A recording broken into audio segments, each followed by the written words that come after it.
નમસ્કાર મિત્રો, standard 9 English second language poem number 3 B the best. મિત્રો, ધોરણ 9 અંગ્રેજી દ્વિતીય ભાષાની આપણે કાવ્ય નંબર 3 જેનું નામ છે બી ધ બેસ્ટ એટલે કે શ્રેષ્ઠ બનો. બી ધ બેસ્ટ એટલે કે કોઈપણ બાબતમાં શ્રેષ્ઠ બનો એ આપણે પોયમનું ટાઇટલ છે. આ પોયમમાં કવિ આપણને કોઈપણ બાબત પ્રત્યે શ્રેષ્ઠ બનવા માટેની વાત કરે છે. તો મિત્રો, જોઈએ આપણે પોયમ બી ધ બેસ્ટ. પોયમનો ફર્સ્ટ સ્ટાન્જા જોઈએ. Be the best if you can't be, અહીં બી આવે છે. If you can't be a pine on the top of the hill, be a scrub in the valley. કવિ એમ જણાવે છે કે બી ધ બેસ્ટ એટલે કે શ્રેષ્ઠ બનો. ઇફ યુ કાન્ટ, જોઈએ બી સેકન્ડ લાઇનમાં, if you can't be a pine on the top of the hill એટલે કે જો તમે, હિલ એટલે કે ટેકરી, જો તમે ટેકરી પર, ટોપ એટલે કે ટોચ પરનું, પાઇન એટલે કે એક વૃક્ષનું નામ છે, પાઇનનું વૃક્ષ, કાંટ એટલે કે ન બની શકો. તો કવિ એમ કહે છે કે જો તમે ટેકરી પર ટોચનું પાઇનનું વૃક્ષ ન બની શકો તો બી એ સ્ક્રબ ઇન ધ વેલી, વેલી એટલે ખીણ, ખીણમાં એક સ્ક્રબ એટલે કે નાનો છોડ, એક નાનું ઝાડ બનો. ખીણમાં એક ઝાડવું થજો, બી એટલે થવું અથવા હોવું. જો તમે ટેકરીની ટોચ ઉપર એક પાઇનનું વૃક્ષ ન બની શકો તો ખીણની અંદર એક ઝાડ થજો. પણ be the best little scrub by the side of the rill, પરંતુ રીલ એટલે કે ઝરણું, સાઇડ ઓફ ધ એટલે કે કિનારો, પરંતુ ઝરણાના કિનારે ધ બેસ્ટ એટલે કે શ્રેષ્ઠ ઝાડવું થજો. કવિ એમ કહે છે કે જો તમે ટેકરી પર ઊંચું પાઇનનું વૃક્ષ ન બની શકો તો ખીણની અંદર એક નાનો છોડ અથવા કે ઝાડ થજો, પરંતુ ઝરણાના કિનારે સૌથી શ્રેષ્ઠ ઝાડવું થજો. Be a bush if you can't be a tree. કવિ આગળ બીજી પંક્તિમાં એવું જણાવે છે કે જો તમે વૃક્ષ ન થઈ શકો તો એક છોડ એટલે નાનો, જે વૃક્ષ કરતાં નાનું છે કદમાં, તેવો છોડ થજો. Next stanza. If you can't be a bush be a bit of the grass.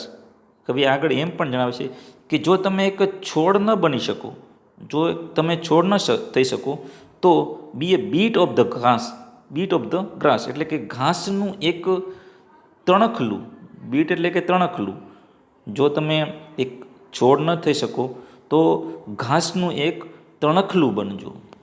And some highway happier make એટલે કે કોઈક ધોરીમાર્ગને તમે હેપીયર એટલે કે રળિયામણો બનાવજો. If you can't be a muskie then just be a bass. અહીં બે વર્ડ નવા આવે છે, એક મસ્કી અને એક બાસ. મસ્કી એટલે એક મોટી માછલી અને બાસ એટલે કે નાની માછલી, બે વિરોધાભાસી શબ્દ છે.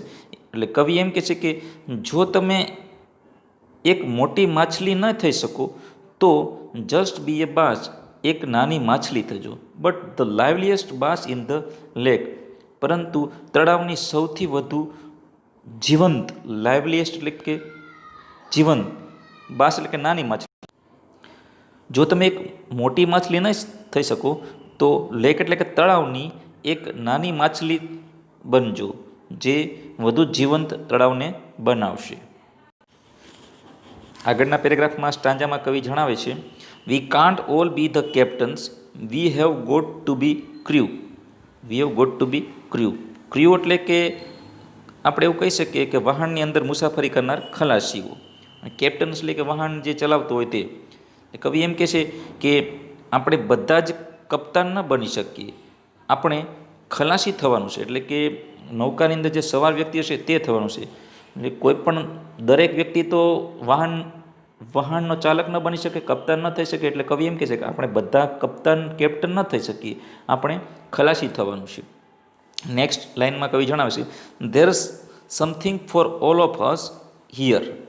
અહીં આપણા સૌ માટે કંઈક ને કંઈક તો કામ છે જ. There is big work to do and there is leisure to do. કરવા માટે આપણી પાસે મોટા મોટા કામ છે, બિગ વર્ક એટલે મોટા મોટા કામ છે, અને there is leisure to do, અને નાના કામ પણ છે. And the task you must do is the near. અને ટાસ્ક એટલે કે કાર્ય, અને તમારે જે કંઈ પણ કાર્ય કરવાનું છે તે must do is the near એટલે કે હમણાં જ કરવાનું છે. દરેકની પાસે નાના મોટા કામ છે અને નાના કામ છે, પરંતુ આપણે જે કામ કરવાનું છે તે હમણાં જ કરવાનું છે. કવિ આ લાઇનમાં એવું જણાવે છે. Next stanza. If you can't be a highway then just be a trail. કવિ આ પંક્તિમાં એવું જણાવે છે કે જો તમે કોઈ ધોરીમાર્ગ ન બની શકો તો કંઈ નહીં. જો તમે રાજમાર્ગ ન થઈ શકો તો then just be a trail. Trail એટલે કે કેડી, પગદંડી, જ્યાં પગેથી ચાલીને જઈ શકીએ તેવો નાનો રસ્તો કે કેડી હોય, તળપદી ભાષામાં જેને કેડી કહેવાય, જેવું 8મામાં તમે શીખી ગયા છો, એવી પગદંડી બનો. જો તમે ધોરીમાર્ગ કે રાજમાર્ગ ન થઈ શકો તો એક પગદંડી થજો અથવા એક કેડી બનજો. If you can't be the sun be a star. આગળની પંક્તિમાં કવિ એમ જણાવે છે, જો તમે સૂરજ ન થઈ શકો તો એક તારો થજો જે આકાશમાં ટમટમતો હોય છે. It isn't by size that you win or you fail. તમે જીતો કે હારો તેનો આધાર તમારા કદ પર નથી. ઇટ ઇઝન્ટ બાય સાઇઝ એટલે કે તેનો આધાર કદ પર નથી. You win or you fail. તમે જીતો કે હારો તેનો આધાર તમારા કદ પર નથી. બી the best of what ever you are. એટલે કે તમે જે કંઈ છો તેમાં સૌથી શ્રેષ્ઠ થજો. એટલે કવિ એમ જણાવે છે કે જે વસ્તુ આપણે કરીએ તે શ્રેષ્ઠ કરીએ. એટલે કે બનો તો શ્રેષ્ઠ બનજો. કોઈ પણ ભલે આપણે વૃક્ષ, કવિ પહેલી પંક્તિમાં એમ કીધું કે વૃક્ષ ન બની શકો તો એક નાનું ઝાડ થજો, નાનું ઝાડ ન થઈ જતો એક છોડ થજો, છોડ ન થઈ શકો તો એક ઘાસનું તણકલું થજો જે ધોરીમાર્ગને રળિયામણો બનાવશે. પછી કવિ એમ કીધું કે મોટી માછલી ન થઈ શકો તો નાની માછલી થજો જે તળાવને જીવંત બનાવશે. ત્યારબાદ કવિએ એમ પણ કીધું કે આ બધા કેપ્ટન ન થઈ શકે પણ ખલાસી થવાનું છે. આપણે દરેક માટે કંઈક ને કંઈક કામ તો છે. અમુક કામ મોટા છે, અમુક નાના કામ છે. આપણે જે પણ કાર્ય કરવાનું છે તે હમણાં જ કરવાનું છે. આપણે હાઈવે ન બની શકીએ તો ટ્રેલ એટલે કે પગદંડી થજો. અને કવિ લાસ્ટમાં એવું જણાવે છે, તમે સૂર્ય ન થઈ શકો તો એક સૂર્ય જેટલો પ્રકાશ ફેલાવી શકે તેટલું આપણે કાર્ય ન કરી શકીએ તો આકાશમાં રહેલા તારાઓ જે ચમકે છે તેવા બનજો, કવિ એમ જણાવે છે. અને કવિ લાસ્ટમાં જણાવે છે કે તમે જીતો કે હારો તેનો આધાર તમારી સાઇઝ કે કદ પર નથી. તમે જે કાંઈ છો તેમાં સૌથી શ્રેષ્ઠ થજો, એવું કવિ આ પોએમમાં જણાવે છે. Thank you for watching.